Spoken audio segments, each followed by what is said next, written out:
Hello and welcome everyone. In this video, we will see how we can manipulate the tab controls in LabVIEW. So to manipulate the tab controls or play with some properties of the tab control, first I will start from the very basic ones and place the tab control on my front panel. And I can drag it down in here and I can add some of my controls in here to show basic properties. Similarly, I will add any other thing in here like a meter or anything else like, let's say, a boolean, and I will just drag it in here to show more clearly. First thing is I want to tell you that, as some of you might don't know, that in running mode we cannot change the values of indicators basically. So first I will change all the things to control so that I can see the outputs or it will be useful during our application. So I'll change it to control, as well as the tank to change to control, similarly the meter change to control, and similarly the thermometer change to control. So here is our tab control and here is our inserted properties. Tab controls are basically used when we have a lot of indicators and controls, and since we have only one screen, so we do not want to scroll the screen to go outside of this front panel or move throughout the front panel. So we use the tab controls so that it will allow us to go navigate throughout the pages, like in which the different objects, indicators and controls are placed. So how we can add more pages in here or remove any pages? So I will add a page that will give me third page, and similarly I can place anything on it, like let's say I will place my gauge in here, as well as let's say vertical point slider. And again, we need to make sure that these are our controls, since we cannot change the values of indicators during our simulation or any work. So this is our tab control. Now we will move on to its block diagram so that we can manipulate with its properties. First we have all the properties, like we have its property node, and these are all the properties in here. We can, depending on the particular situation, we can, first property is visible, we can just change it to right, and we can place a loop outside of it. Let's just say I'm placing a loop, creating a control and giving it some delay function so that it will not bother us a lot. So creating a control for it, like let's say visible, so it is outside of my tab control, so it means this switching between the tabs does not affect on this control right now. So if I run my program, as you can see in here, since the visible is not on, my tab control is not on. This can be used in many applications if we want. So if I turn on my visibility of my tab control, then only this tab control is visible, and if I just don't turn on it, then it will just remove it. So that's how you can play with its whole of its properties. And similarly, we can just change the colors of, let's say I want to change the color of my change to right of my tab control right now. So I want to implement the different colors in here, so I will use a case selector, and depending on, let's say, slider in here, or let's say the tank in here, if my tank or let's say thermometer is, because it's have large values, so if the temperature goes above 50 degrees centigrade, then I'll select that. In the case of true, create a constant in here, and you can just now delete its wire and remove the broken wire by pressing Ctrl plus B. Connect it with in here, and similarly you can make a copy of it place it in here and connect it to the false condition. Now set the colors that you want to implement in the case of true or in the case of false. So now if I connect with my tab control, then if I run my program, then as you can see, in the case of false it is red, and throughout the pages it is red, and if it goes above 50 degrees centigrade, then throughout the pages it is green. So that's how you can manipulate with the properties of all the tab controls. Similar other properties like a property node of visibility. I think there will be visibility of page labels, display, justify tabs and colors, and allow multiple colors etc, and pages visibility value, and disable, enable or not. Let's say I am using a disable. Similarly, if I choose change to right, and if I can just again use a case selector in here and connect it with my thermometer in here and create its property, create a property and enabled or disabled. Well, this will give me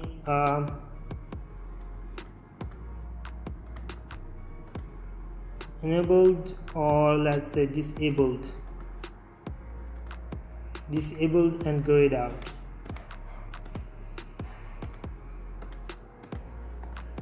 And for that purpose, since if it becomes disabled we cannot use this thermometer, so we will put outside of this tab control. And now if I run my program and try to change anything on my block diagram, I am allowed to do this.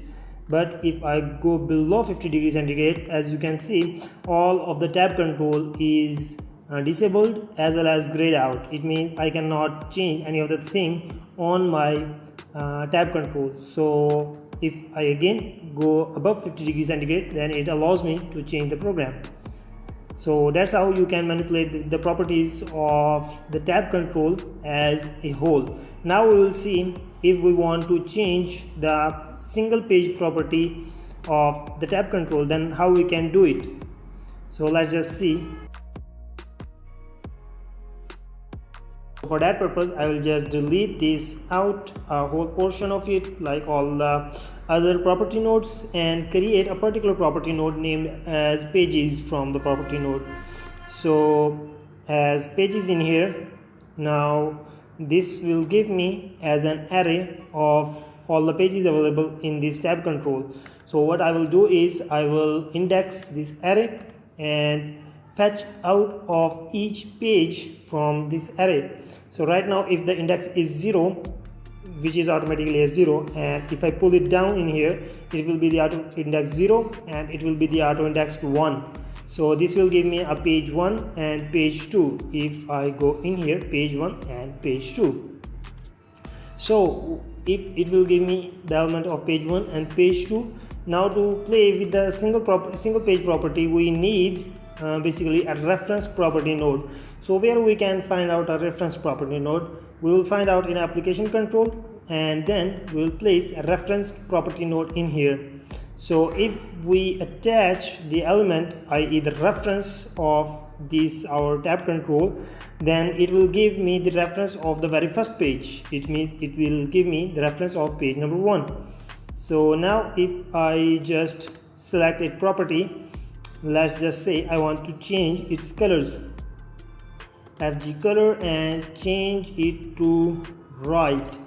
So now if I use, let's just say, a tank, and we can set its value, let's just place it also inside. So I want to, depending upon this, we want to change its color.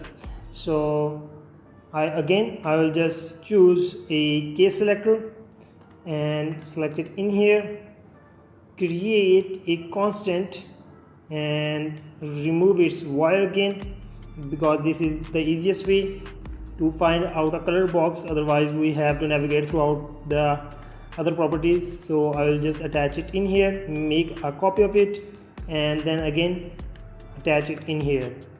So change its colors, let's just say If true, blue, and if it is less than that, then it should give me a yellow color, and I will connect it in here. So now if I go on to my front panel and run my program, and if I change the value, it is not affecting, because we are forgetting one very important thing. If we right click on our tab control, we can go on to add pages, or we can go to advanced and then allow multiple colors. This is the very important property that indicates that if we set that, we can change its multiple colors. So it means that it is blue, or let's just say white, and if we change its value, it is now changing color. Similarly, we can set the other page color as well. Let's just say, depending upon this boolean, I will change the color of this page as well. So to change the color, again I will choose the same reference property node, and this time I will connect it with the with our second element, and it is automatically indexed 1, which means that it is giving me the property of page number 2 basically. So again I will set the condition, copy that part of the code and attach it with the boolean, and I can change the colors. Let's just see sky blue and green color.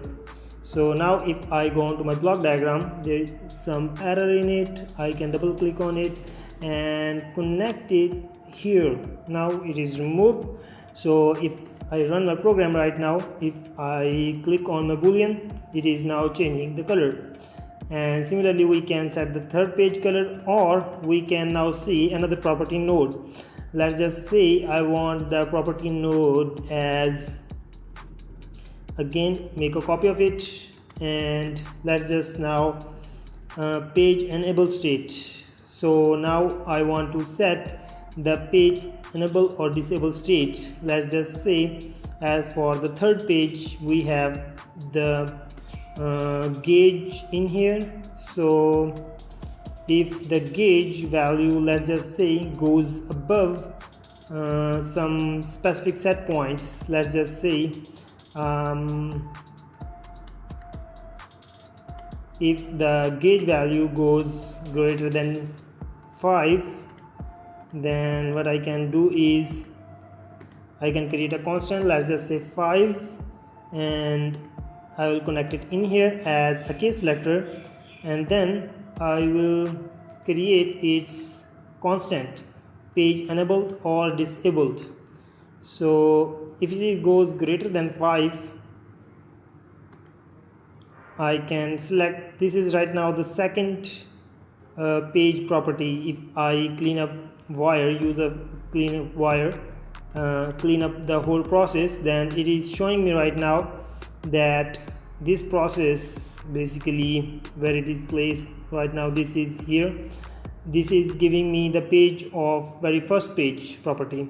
So I can make a copy of it and change it to page disabled and grayed out. I can place it in here and connect it with my false condition and connect it with the page control. Now again, if I go on to my front panel and run the program, if I change the gauge value above 5, as you can see in here, right now again the pages are not disabled and gray out. If the value goes greater than this, if the value goes less than this, then it will, as you can see, the first page right now does not allow me to go on to my page 1. We can move between the page number 2 and page number 3, but we cannot go on to page number 1 because we have set the condition that if it is greater than 5, then the page is disabled and grayed out, which is our very first one. Since I have given the reference of taken the reference from its element 0, which is element, which is our page number 1 basically. So that's how you can manipulate with the menu properties of our tab control. The one and last property is how we can switch between the tabs basically programmatically. So I want to switch between these tabs programmatically. So I'll just delete all of the things that are available in here and remove all the things and start from the beginning and place again tab control on my front panel. And I will just place a few things on here. Let's just say this and thermometer in here, and similarly on page 2 we can place a meter or a gauge just to show you it's working. So we can just now set its values, but I will just do it next time. So I will place a while loop in here for these two. Let's just say these two, and place a flat sequence around it.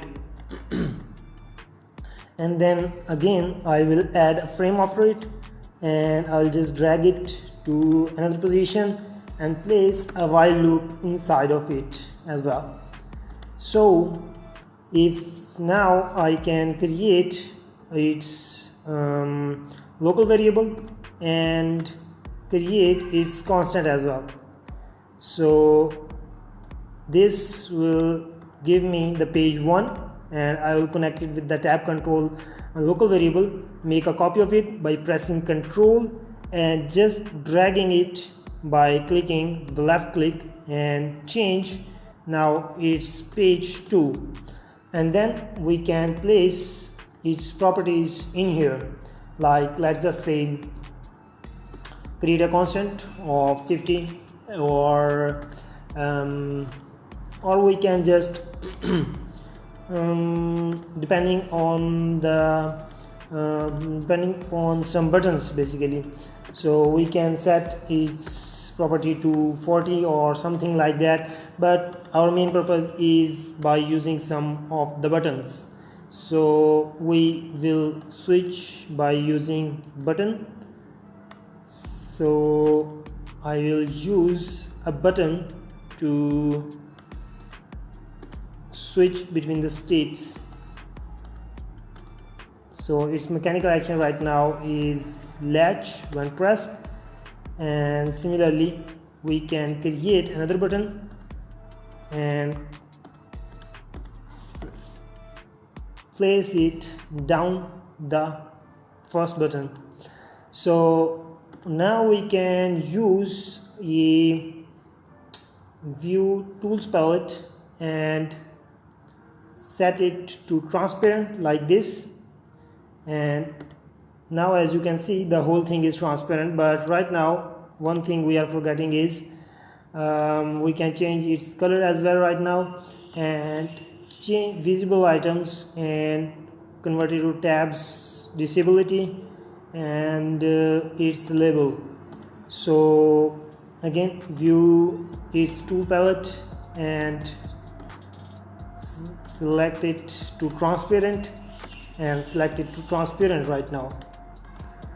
So let's just place it while loop and create some constant, let's just say false, and we can also give them some delay function like 100 milliseconds. Similarly give a delay function in this while loop as well. So now if I run a program, if I press OK, then this page will happen, and if I press this button then it brings me to this page as well. And right now again we can play between these two options in here, but once it goes to the next stage we need to press this button right now. So that's how you can manipulate the pages. But if you want to see its real application, I will attach the link of my video named as user login interface that you will find out in the description below. Thank you.